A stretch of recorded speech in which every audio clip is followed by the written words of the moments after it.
বরাক দর্পণ studio.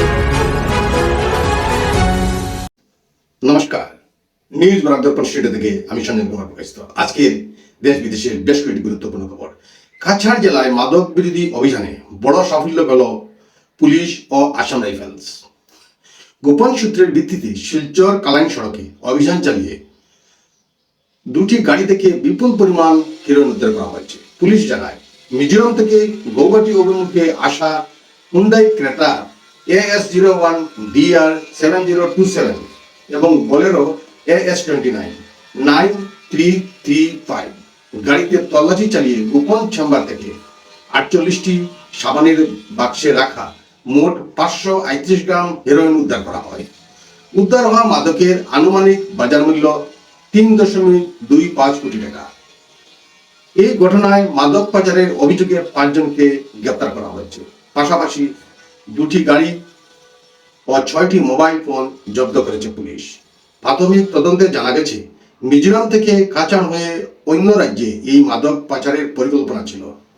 তদন্তের স্বার্থে গ্রেপ্তার ব্যক্তিদের নাম এখনো প্রকাশ করা হয়নি। আজ যান চলাচলের জন্য খুলে দেওয়া হবে নবনির্মিত কুমার ভাস্কর বর্মা সেতু। 2 চাকা ও হালকা যানবাহনের জন্যই আপাতত চালু করা হবে এই সেতুটি। বাস ও বাণিজ্যিক ভারী যানবাহন চলাচলের অনুমতি দেওয়া হয়নি। আজ দুপুর প্রায় 12টা থেকে যান চলাচলের জন্য সেতুটি খুলে দেওয়া হয়েছে। কর্ণাটকের পর এবার অন্ধ্রপ্রদেশে সরকার ও সামাজিক মাধ্যম ব্যবহারে কড়া পদক্ষেপ নিচ্ছে। মুখ্যমন্ত্রী এন চন্দ্রবাবু নাইডু জানান, 16 বছরের নিচের শিশুদের সামাজিক মাধ্যম ব্যবহারে নিষেধাজ্ঞা জারি করা হচ্ছে। এছাড়া 13 থেকে 16 বছর বয়সীদের ক্ষেত্রেও নিষেধাজ্ঞা আরোপের বিষয়টি বিশেষজ্ঞদের সঙ্গে আলোচনা করে সিদ্ধান্ত নেওয়া হবে। আগামী 90 দিনের মধ্যে 13 বছরের নিচের শিশুদের সামাজিক মাধ্যম বন্ধ করার পরিকল্পনা রয়েছে সরকারের।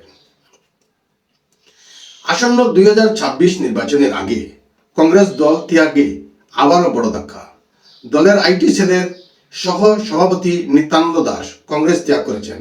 তিনি কংগ্রেসের সোশ্যাল মিডিয়া সেলের সহ সভাপতি ছিলেন। আজ পদত্যাগপত্র এপিসিসি সভাপতি গৌরব গগৈর কাছে পাঠিয়ে দিয়েছেন নিত্যানন্দ দাস। জন আশীর্বাদ যাত্রার আগে মুখ্যমন্ত্রী বিশেষ ফেসবুক লাইভ। আগামী 10 মার্চ সকাল 10:30 অরুণোদয় প্রকল্পের 40 লক্ষ মহিলা উপভোক্তার ব্যাংক অ্যাকাউন্টে 9,000 টাকা করে জমা হবে। এই জন্য রাজ্যে প্রায় 3,600 কোটি টাকা ব্যয় করা হবে এবং গ্রাম পঞ্চায়েতে বিটিসি এর বিসিডিসি ও শহর এলাকায় বিশেষ সভার আয়োজন করা হবে। ভারতের ধনকুবের মুকেশ আম্বানির বাসভবনে সফর করেন ফিনল্যান্ডের প্রেসিডেন্ট আলেকজান্ডার স্টুপ। সেখানে স্বাগত জানান অনন্ত আম্বানি। এর আগে প্রেসিডেন্ট স্টাফ ও প্রধানমন্ত্রী নরেন্দ্র মোদী যৌথভাবে রাইসেনা ডায়লগ এর 11তম সংস্করণের উদ্বোধন করেন। স্টাফ বলেন, জনসংখ্যা ও অর্থনৈতিক শক্তির কারণে বিশ্বমঞ্চে ভারতের গুরুত্ব দ্রুত বাড়ছে। ডিমোর রংচঙ্গিয়ায় একটি চাঞ্চল্যকর ঘটনা ঘটেছে। রহস্যজনক অবস্থায় একটি বাড়ি থেকে স্বামী ও স্ত্রীর মৃতদেহ উদ্ধার করা হয়েছে। মৃত দম্পতির নাম লক্ষণ মুন্ডা এবং মামনি মুন্ডা বলে জানা গেছে। দুষ্কৃতীরা রাতে হত্যা করে রেখে গেছে বলে সন্দেহ করা হচ্ছে। ঘটনাস্থলে মুরান পুলিশ পৌঁছে তদন্ত শুরু করেছে এবং মৃতদেহ ময়না তদন্তের জন্য হাসপাতালে পাঠিয়ে দেওয়া হয়েছে। আজ T20 বিশ্বকাপের ফাইনাল ম্যাচ। নিউজিল্যান্ডের বিরুদ্ধে মাঠে নামবে টিম ইন্ডিয়া। ক্যাপ্টেন সূর্যকুমার যাদবের নেতৃত্বে মাঠে নামবে টিম ইন্ডিয়া। আজ সন্ধ্যা 7 ঘটিকা থেকে আহমেদাবাদের নরেন্দ্র মোদী স্টেডিয়ামে ম্যাচটি শুরু হবে। ভারতীয় একাদশে বড় পরিবর্তনের ইঙ্গিত। অভিষেক শর্মাকে বাদ দিতে পারেন কোচ গৌতম গম্ভীর। ওপেনিং করতে পারেন ঈশান কিষান ও সঞ্জু স্যামসন। স্পিন বিভাগে বরুণ চক্রবর্তীর বদলে সুযোগ পেতে পারেন কুলদীপ যাদব। অসম রাইফেলস ও মিজো পুলিশের যৌথ অভিযানে বিপুল পরিমাণ বিদেশি সিগারেট উদ্ধার হয়েছে। গোপন সূত্রের ভিত্তিতে মিজোরামের চাম্পাই জেলার রংক্লাং এলাকায় অভিযান চালিয়ে অসম রাইফেলস ও পুলিশ 47 কার্টন বিদেশি সিগারেট জব্দ করে।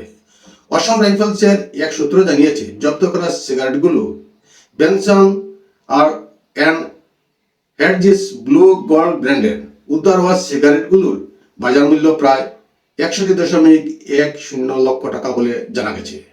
ধারণা করা হচ্ছে সিগারেটগুলো প্রতিবেশী দেশ থেকে মিজোরামের মাধ্যমে অন্য রাজ্যে পাচারের উদ্দেশ্যে মজুত করে রাখার সন্দেহ প্রকাশ করছে। ডোনাল্ড ট্রাম্পের নির্দেশে ইরানে আমেরিকার ভয়ঙ্কর হামলা চালানো। মধ্যপ্রাচ্যে যুদ্ধ পরিস্থিতি ক্রমশ ভয়াবহ হয়ে উঠেছে। ইউনাইটেড স্টেটস এর উপর ইরান এর ধ্বংসাত্মক হামলার পর আত্মসমর্পণের হুঁশিয়ারি দিয়েছিল আমেরিকা, কিন্তু সেই সতর্কবার্তা মানেনি ইরান। এরপর শনিবার রাতে ইরানে বড়সড় হামলা চালায় আমেরিকা। ইসরায়েল এর সেনার সঙ্গে যৌথভাবে ইরানের একটি তেল ক্ষেত্র ও একটি বড় পানীয় জলের প্রকল্প ধ্বংস করা হয়। এছাড়া তেহরানের মেহবাবাদ এয়ারপোর্ট ও হামলা চালানো হয়েছে। মার্কিন প্রেসিডেন্ট ডোনাল্ড ট্রাম্প আবারও ইরানকে আত্মসমর্পণের হুঁশিয়ারি দিয়েছেন। তবে ইরান পাল্টায় ইসরায়েলে মিসাইল ও ক্লাস্টার বোমা হামলা চালিয়েছে। আজকের প্রতিবেদনে এখানে সংক্ষিপ্ত বিরতি টানছি। সবাইকে শুভ সন্ধ্যা জানিয়ে বিদায় নিচ্ছি। নমস্কার। न्यूज़ बौरा दर्पण स्टूडियो।